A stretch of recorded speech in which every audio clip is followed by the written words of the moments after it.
여러분들 안녕하세요. 두각학원 이상훈 선생님입니다. 반갑습니다. 오늘 예비고1 학생들 겨울방학 영어 학습 전략에 대해서 말씀드리려고 이 자리 섰습니다. 제가 5가지 말씀드릴 건데요. 일단 이상훈 누구인지, 수능과 내신에 어떤 차이가 있고, 학교별 내신 범위와 유형이 어떻게 다른지, 그 다음에 영어학원을 어떻게 선택해야 되는지, 그 다음에 겨울방학 때 이상훈은 무엇을 하는지 말씀드릴게요. 일단 저는 한국외대에서 영어 전공을 했습니다. 현재 두각학원 영어 강사로서 보인고 학생을 한 238명 정도 올해 가르쳤고요. 현재 강남대성 학원 윈터스쿨 준비 중에 있습니다. 그 다음에 전사고, 외고, 광역자사, 연구하고 제가 서울 경기권 돌아다니면서 내신을 올해가 10년 차거든요. 많이 돌아다니면서 경험이 누적이 됐습니다. 그 다음에 이제 중등부 KNS 대치에 있는 KNS라는 데서 중등부 수업도 했었고요. 유튜브, 인스타, 블로그 가면요. 제 영상 옛날 것들 또는 좋은 그런 정보되는 것들이 있으니까 가서 좋아요 눌러주시고요. 알람 따랑 눌러 댓글 타닥 감사합니다. 넣어주세요. 감사합니다. 가볼게요. 일단 수능 영어, 내신 영어 구분해서요.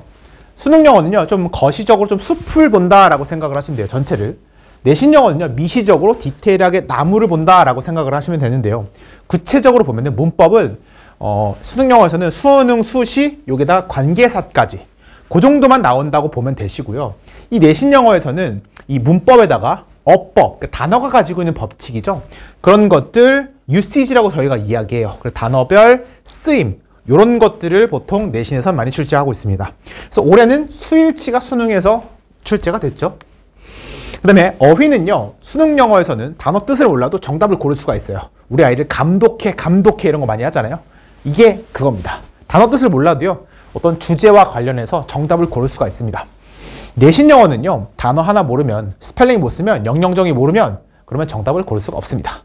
그 다음에 독해는요. 수능 영어 같은 경우는 정확한 해석보다는 어떤 글의 흐름과 주제에 관하여 묻고요. 이 내신 영어 같은 경우는 완벽한 어떤 해석과 의미 파악, 그 다음에 주제 파악을 해야 됩니다. 자, 수능형이, 내신형이 내신 범위와 유형이 약간씩 다른데요. 수능형 같은 경우는요, 범위가 고등학교 모의고사가 포함이 되고요. 제가 교과서 빨간색으로 넣어놓은 이유가 뭐냐면, 이 학교가 좀 어려울수록 교과서의 비중이 좀 낮습니다. 거기에다가 부교재, 아니면 학교별 자체 짜집기 모의고사 그런 책들이 있어요. 그런 것들이 들어가는 게 이제 수능형이고요. 내신형 같은 경우는 테드, 아니면 영자신문, 논문, 시, 소설, 토플형 장문 이런 것들 들어가고요. 이 외부 지문은 뭐냐면 시험 범위가 아닌데 시험 범위에 포함되지 않은 다른 어떤 이상한 지문을 가지고 와서 시험에 출제되는 그런 학교가 가끔씩 있습니다. 아주 악질이죠, 그죠? 사실 그래서 이쪽은 좀 일반고에 가깝고요. 이쪽은 전사고나 좀 외고 이쪽에 가깝다고 보시면 됩니다. 그 다음에 유형은요. 수능은 말 그대로 대입학, 빈칸 추론, 간접쓰기 같은 것들 보통 내고요. 이 내신형 같은 경우는 내용 일치, 추론, 어휘, 영영정의 그런 것들이 보통 나오고 있습니다. 자, 그러면 학원을 어떻게 골라야 되냐라고 했을 때 이 종합단과를 갈 것인지 전문학원을 갈 것인지 그걸 정하시면 돼요. 사실 얘는 영어 말고 다른 어떤 국어나 수학에서도 좀 적용되는 그런 내용들이 좀 있습니다. 예를 들면 두각학원에서 이상훈은 보인고와 숙명여고 내신을 하고 있다. 전문학원에서는 무슨 땡땡땡 언어학원, 무슨 국어 전문학원, 수학 전문학원 그런 데 있죠. 장단점이 분명히 있습니다. 종합단과학원에서의 장점은요. 담당 학교가 별로 없다는 것이에요. 그렇기 때문에 담당 학교에서만 좀 집중을 할 수 있다. 그래서 제가 해보니까 한 2개 내지 3개 학교가 강사가 할 수 있는 그런 캐파가 된다라고 생각을 합니다. 그 다음에 자료가 되게 좋습니다. 보통 단과학원이. 왜냐하면 그만큼 투자를 많이 하거든요. 개인적인, 시간적인 어떤 금전적인. 전문학원 같은 경우는 레벨 구분이 돼 있다는 게 아주 큰 장점이죠. 사실 제가 중등부 수준에서는 조금 레벨 구분이 되어 있는 수업을 듣는 게 도움이 됩니다.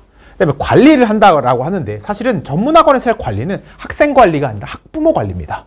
어머님들이 문자나 전화 같은 거 많이 받으시잖아요. 왜냐하면 학원에서 상담해야 되는 그런 할당량이 정해져 있습니다. 채워야지 집을 갈 수 있기 때문에 그런 부분이 있고요. 이 단점은 종합학원은 레벨 구분이 없다는 게 약간의 단점이면서 관리를 잘 안 해준다고 하는데 사실 요즘은 이 고등부 종합단과학원 선생님들이 관리를 더 잘합니다. 이게 왜 그런 거냐면 전문학원 출신의 선생님들이 그때 했던 그런 관리들을 학생에게 잘 적용하기 때문이에요. 그 다음에 전문학원에서는 이 담당 학교가 많습니다. 선생님들. 그리고 상담 업무나 일지 쓰고 그런 것들이 있기 때문에 자료나 어떤 자기가 투자할 수 있는 시간이 상대적으로 좀 적다고 보시면 돼요. 자, 겨울방학 커리큘럼은요, 제가 두 가지 준비했습니다. 독서라는 수업과 문단속이라는 수업인데요. 이름 아주 기가 막히죠. 독서는요, 독서와 서술형이라 그래서, 독해와 서술형이라 그래서 조금 상위권 학생들을 위해서 준비한 수업이고, 문단속은 좀 공부하기 싫어하는 아이들 있죠. 우리 수학 잘하는 애들이 영어 보통 단어 외우기 굉장히 싫어하거든요. 그래서 그런 아이들을 위해서 제가 준비한 수업입니다. 자, 그래서 독서는 특징이 뭐냐면 외고, 전사고 이쪽 또는 상위권 학생들, 난 내신을 고등학교 가서 영어를 무조건 1등급 받겠다. 일반고에서도. 그런 친구들이 사실 이 서술형을 건드려야 돼요. 지문을 빨리 읽어서 객관식을 다 맞추고 서술형에서 하나 내지 두 개 틀리는 게 목표로 가야 됩니다. 그래야지 어딜 가서든 1등급, 2등급이 나오거든요. 그래서 아이들이 자꾸 서술형을 틀리는 이유가 내년에 분명히 내신에서 서술형이 발목을 잡을 거예요. 왜 그러냐면 아이들이 방학 때 읽는 연습만 했기 때문이에요. 사실상 쓰는 연습을 해야 되는데 그 연습을 안 했기 때문에 내신 때 쓰라고 하면 쓰겠어요? 어렵죠, 그죠? 그래서 방학 동안 2달 동안 저랑 같이 9주 동안 훈련을 할 겁니다. 그 다음에 문법 문제풀이도 있는데 이거는 클리닉 때 시험으로 대체를 할 거고요. 이 문단속은요, 훈문정음이라는 게 있습니다. 훈문정음이 뭐냐면 이상은 문법 정리모음이라고 그래서 제가 판서 수업을 합니다. 여기서부터 끝까지 제가 이론에 대한 것을 쓰고요. 예문까지 정리를 해서 A4 용지에다 아이들을 줍니다. A4 용지에다가 본인이 자기만의 어떤 문법 책을 만들게 되는 거예요. 그래서 그걸 제가 코팅을 해서 아이들한테 나눠주고 마지막 우리 9주차 때 되면은 그거를 집에 붙일 수 있도록 자기가 뿌듯하잖아요. 자기가 열심히 만들었으니까 자기만의 또 문법 책이 생긴다고 보시면 됩니다. 단어는요, 어원, 어근 위주로 제가 설명을 하고요. 여기 적어놓지는 않았지만 제가 수업 시간에 뭐 노래도 하고 춤도 추고 그렇습니다. 사실 뉴진스의 어텐션이라는 노래가 있잖아요. You got me looking for attention. 뭐 이런 노래 있잖아요. 그죠?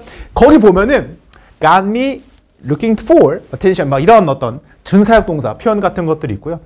아니면은 그 시카고라는 뮤지컬에 나오는 그런 복화술이 있어요. 복화술 같은 거 하면서 팝송이나 노래말 가사 또는 영화에서 나온 대사 같은 것들이 있어요. 뭐 타노스 아니면 뭐 아이들 좋아하는 그런 것들 있잖아요. 그래서 좀 약간 좀 재미있게 약간의 재미가 가미된 그런 수업이라고 보시면 됩니다. 반면에 독서는 좀 노잼입니다. 이거는 정말 수업해서 실력 향상을 하기 위한 1등급 상위권 학생들 사실은 이것보다 이런 게 더 재밌거든요. 물론 이제 가끔씩 들어가긴 합니다. 농담 같은 것들이. 근데 문단속은 조금 영어 공부하는 것을 좀 싫어하는 학생들, 단어 암기, 문법 싫어하는 친구도 있죠. 그런 친구들이 와서 들으면 좋은 수업입니다. 자, 독서는요, 방학 때 독해에 대해서 대립 개념과 글의 구성, 그 다음에 주제문 찾기, 순서 삽입, 빈칸 추론. 사실 이게 거의 고3 수업에 들어가는 컨텐츠라고 보시면 되거든요. 그 수업을 할 거고요. 서술형은 제가 1번부터 21번, 24번까지 정리를 해놓은 게 있어요. 그래서 고등 내신에서 자주 나오는 서술형은 매주마다 20문장, 30문장씩 쓰는 그런 훈련을 하고 있습니다. 교재는요, 교육청 평가원 문제가 주로 이루고요. 이 단어 같은 경우가 동의복화라 그래서 제가 쓴 책인데 이 동의어, 반의어 위주로 된 그런 책입니다. 자, 문단속은요, 훈문정음이 문장구조 1, 2, 그 다음에 관계사, 준동사, 도치, 아니면 가정법 이런 것들 있죠. 그런 것들을 하고요.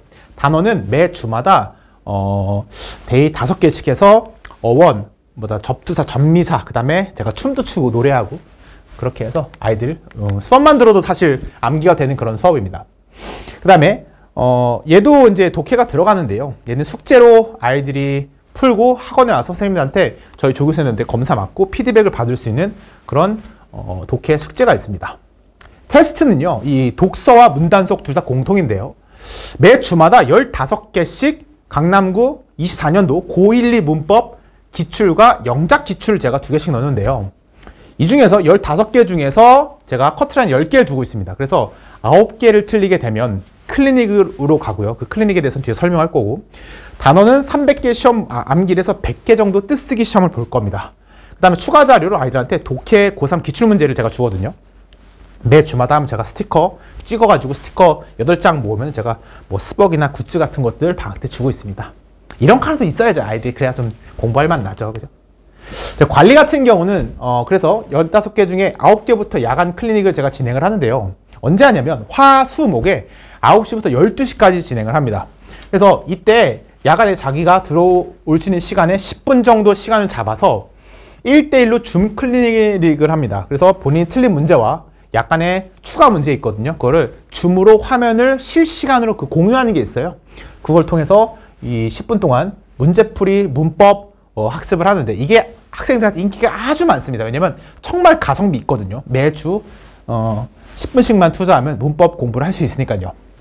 그 다음에 어휘는 100개 시험 본다고 말씀드렸고요. 10% 커트라인입니다. 만약에 9개, 8개 틀려서 시험을 통과했다 한다면 구두 테스트까지 100% 완수를 해야 됩니다. 그래서 당일 또는 쉬는 시간대 와서 구두 테스트 봐야 되고요.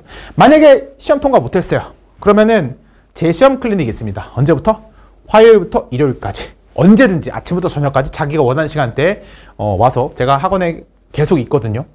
월요일은 제가 하지 않습니다. 월요일은 제가 좀 저도 쉬면서 뭐 코스트코 가서 장도 보고 뭐 아이들이랑 뭐 좀 영화도 보고 저도 좀 에너지를 재충전을 해야지 아이들한테 좀 기운을 줄 수 있거든요. 그래서 월요일은 저도 좀 쉬고 있습니다. 집에서 좀 빨래 좀 하고. 자, 이제 요거는 이제 제가 이번 주에 보인고 직보가 끝났어요. 그래서 아이들이랑 같이 사진을 찍었고요. 재밌어 보이지 않나요? 화목하지 않나요? 네. 그 다음에 이제 텀블러를 만들어줬는데요. 제가 이제 시즌별로 매번 뭐 중간 기말 아니면은 여름방학, 겨울방학 때마다 아이들이 이렇게 굿즈 만들어주고 있거든요. 이것도 만들어주는 게 아주 재밌습니다. 물론 돈이 좀 많이 들어가요. 몇백만 원씩 들어가는데 아이들 좋아하니까 고맙죠. 제 수업 들어주는데, 그죠? 그래서 2학년 학생들은 그 텀블러에다가 묶고 더블로 가! 그지? 묶고 더블로 가! 이제 후드티 같은 거 있죠? 이 로고 넣어서 후드티를 졸업 선물 개념으로 줬습니다. 뭐 어떤 학생은 선생님 로고 빼고 주면 안 되나요? 뭐 이렇게 얘기하는 친구들 있는데 아주 장난꾸러기 녀석들이죠, 그죠? 자, 그러면 왜 이상훈 선생님 수업을 들어야 되냐라고 했을 때 키워드를 제가 4가지를 갖고 와봤는데요. 첫 번째로 제가 앞에서 보여드렸던 것처럼 관리를 제가 철저히 하죠. 저는 학원에서 공부를 해야 된다고 생각을 합니다. 그래서 어쨌든 점수를 올려야 되기 때문에 그 점수 올리고 공부라는 그런 수업을 하고요. 관리를 제가 그래서 강사는 자기가 몸을 갈아 넣는 만큼 학생의 점수가 올라간다고 생각을 하거든요. 사실 그게 학생에 대한 사랑이 있어야 됩니다. 그러면 실력과 점수가 올라간다라고 저는 믿거든요. 그 다음에 즐겁고 행복해야 된다. 재밌고, 그죠? 행복해야지 아이들이 사실 학원에 와서라도, 그죠? 좀 열심히 공부해 대학 가야 된다 압박감은 있지만 저는 궁극적으로 저희가 행복해야 된다고 생각을 하기 때문에 그런 어떤 이런 모토를 가지고 수업을 하고 있습니다. 그래서 영어 독서와 상위권을 위한, 그 다음에 조금 문법 단어 집중하고 싶은 친구들 문단속을 보내주시면요 될 것 같고요. 독서 같은 경우는 1월 4일 날 개강해서 저희 9번 수업하고요. 문단속은 1월 5일 날 개강해서 9번 수업해서 종강을 하고 있습니다. 그래서 수업 특징, 수강 대상, 제가 테스트 클리닉 같은 거 넣어놨으니까 지금 스페이스 눌러서 네 한번 다시 보시면 될 것 같습니다. 제가 이번 마지막 페이지에서는 책임이라는 단어를 넣었는데요. 그만큼 제가 책임을 지고 우리 아이들 점수 올리고요. 고등학교 가서 영어에 대해서, 영어 과목에 대해서는 그렇게 자신감 없고 좀 힘들어하지 않도록 제가 최선을 다해서 노력을 하도록 하겠습니다. 자, 그러면 우리 학생들 그리고 어머님들 겨울방학 때 너무 긴장하지 말고 그냥 보통 해왔던 것만큼, 그것보다 더 해야 되긴 하지만 열정을 다해서 우리 겨울 잘 보낼 수 있도록 합시다. 안녕.